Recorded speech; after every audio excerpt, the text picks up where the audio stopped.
Bonjour et bienvenue dans cette vidéo où nous allons continuer le calcul de bulletin semestriel d'un élève. Alors, la dernière vidéo, nous avons calculé la somme des coefficients. Très bien, nous l'avons déjà préparé parce qu'on va l'utiliser après. Alors maintenant, on va calculer la multiplication, d'accord, du coefficient fois la note. Alors pour cela, on va utiliser un symbole étoile. Étoile, c'est pour faire la multiplication en informatique.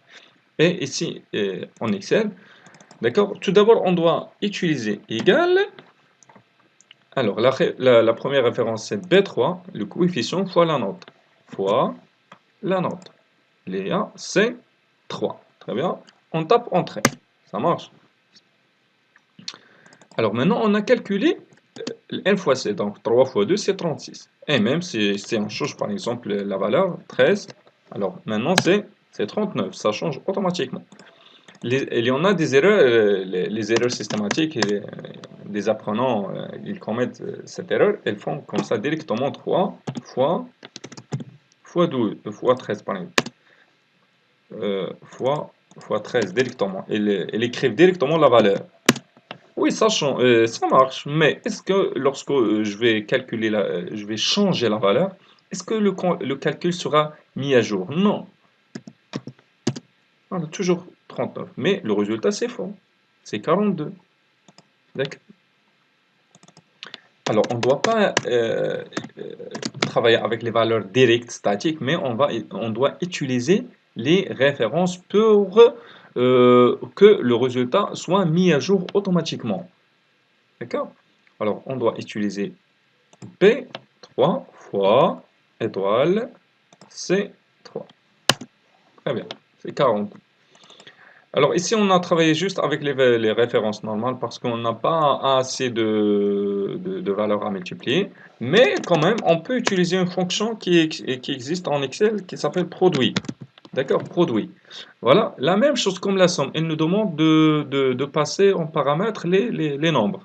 Puisqu'on a juste 2, on peut faire la même chose. 2 points, la dernière.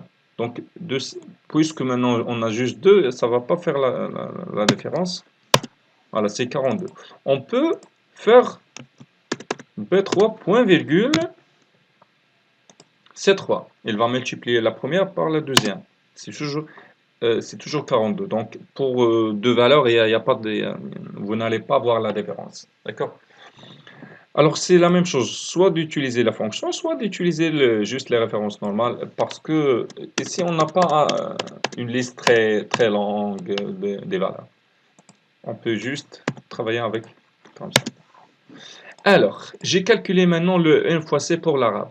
Pour le français, l'anglais, le maths, les autres. Je dois saisir la même chose, égal, mais maintenant, B4 fois C4. Alors, qu'est-ce que vous remarquez ici? B3 fois C3. Ici, B4 fois C4. Qu'est-ce qui change? C'est juste le numéro de la ligne. Et alors, on peut utiliser le pointeur de recoupé, il va changer automatiquement le numéro de la ligne. Donc, elle va trouver quelque chose qui est de logique entre la première et la deuxième. Elle va juste changer le numéro de la ligne. Alors, on peut utiliser le pointeur de recoupé. Alors, voilà le pointeur de recoupé. Nous l'avons déjà expliqué dans une vidéo précédente. D'accord? Alors, je vais cliquer avec le bouton gauche et enfoncer. D'accord? Je ne vais pas relâcher le bouton de la souris. Et je tire vers le bas jusqu'à ce que j'arrive à l'assiduité. Et ben voilà, donc on a pu calculer le M fois C automatiquement de toutes les matières. D'accord? Alors maintenant, on doit calculer la somme des N fois C. Comment faire? Alors, égal, somme, et sélectionner toutes les valeurs, entrée. Voilà. D'accord? Donc, c'est comme ça qu'on fait la multiplication dans un tableur Excel. Si vous n'avez pas compris quelque chose, il y a toujours la partie du commentaire pour poser vos questions. Et n'hésitez pas aussi de partager la vidéo avec vos camarades. D'accord? Alors, la prochaine vidéo, Inch'Allah, on va calculer la moyenne générale. D'accord? Et on va conclure ce bulletin semestriel.